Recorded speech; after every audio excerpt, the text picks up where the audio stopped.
on season 4, episode 4 of Blacktivities. No RHOA disrespect will be allowed. So we are, according to Brother Malcolm X, the most disrespected, unprotected, neglected person in America, and that has not changed.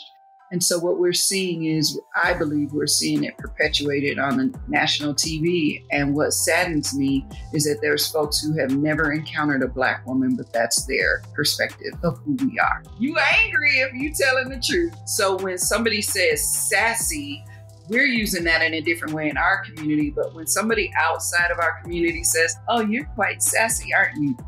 That is coded language. For maybe you shouldn't be saying what you're saying. Maybe you shouldn't be as outspoken as you are. I'll just be sitting here like, ooh, child, y'all is messy. Messy I'm doing is this wrong. Damn normal. And when someone gets angry, it's the same as a drunk man tell no tales. They gonna say what they say and they gonna say how they feel.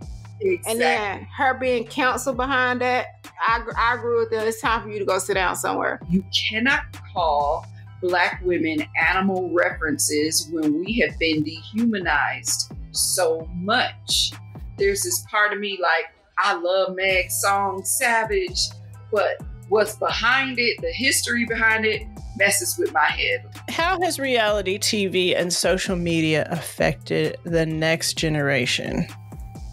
They don't know I bet right now, if we was to go and create a Bad Girls Club of a city near you, think of how many young girls will show up just to be a part of it. Yeah. And put on a show to try to get on the show. Yes.